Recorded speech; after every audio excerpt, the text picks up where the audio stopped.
and we are going to cross now to Beirut, where our senior reporter James Andre is standing by with the latest. James, what more can you tell us about this Israeli strike in southern Beirut?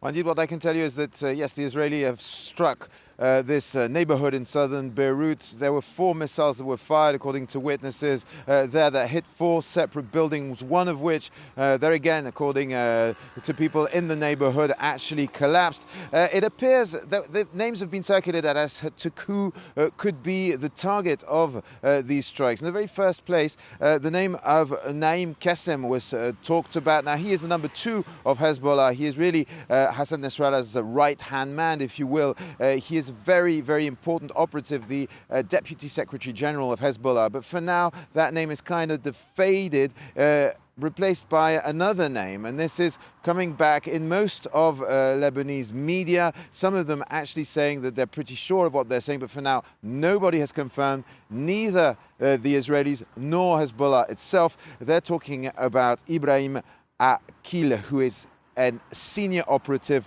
of the armed branch of Hezbollah, Ibrahim Akil, who is widely believed to have replaced Fouad Shukr, who was killed earlier on by an Israeli strike in Lebanon as well, and who would have been taking part in a meeting in one of those 4 buildings that was targeted with other senior members of Hezbollah and potentially also of some of the Palestinian factions. So yes, at this stage, we cannot confirm anything really as to which senior operative has been killed or at least targeted. But what I can tell you is that, yes, there have been strikes. And what we're also hearing, and that is the Ministry of Health here in Lebanon saying that at this stage, very early stage, they have a preliminary assessment that 3 people have been killed and 17 wounded. We're hearing in separate reports that 5 children would have been killed in these strikes. So it's very early stages to tell you how many people actually lost their lives or were wounded in this attack.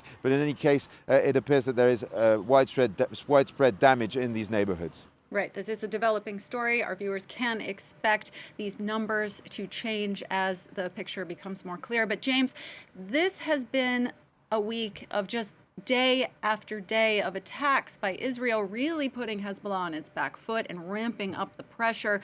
What's your read of Israel's goal here?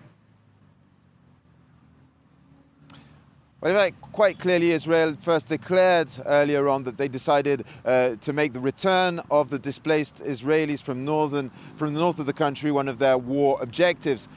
From then, they've basically been piling pressure on Hezbollah, first with these beepers, these pagers blowing up in people's pockets, in people's hands. This morning, we met with doctors who'd taken care of those who were wounded in these explosions. They were telling us that most of them were holding these pagers in front of their faces with both hands, because this is how you operate them. And basically, a lot of them have lost their 2 eyes and most fingers on both hands. So, of course, that is enough in itself to create a very strong psychological tension in town. Then the following day, it was all the walkie-talkies that actually blew up there again, causing fires, explosions.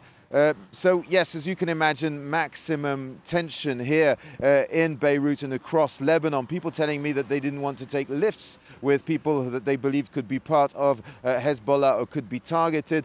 Indeed, basically few people on the streets here in Lebanon, in Beirut here today as we speak. And then, as you know, yesterday, speech by Hassan Nasrallah, barrages of rockets sent by both sides yesterday evening and today, with Hezbollah firing as many as 140 rockets into northern Israel. And now this strike. If it is confirmed indeed that Ibrahim Akil has been killed in this strike, that would be a major blow to Hezbollah. And once again, Israel demonstrates that it is capable to operate inside Lebanon unhindered. According to some reports, this was a drone strike, but that means they can fly in, hit and fly out again, which of course puts a lot of pressure and puts Hezbollah in a situation where they know their communications are compromised. They know they've been hit very, very hard in the past 4 days. And of course, they need to see what they can do next, but it's going to be very tough.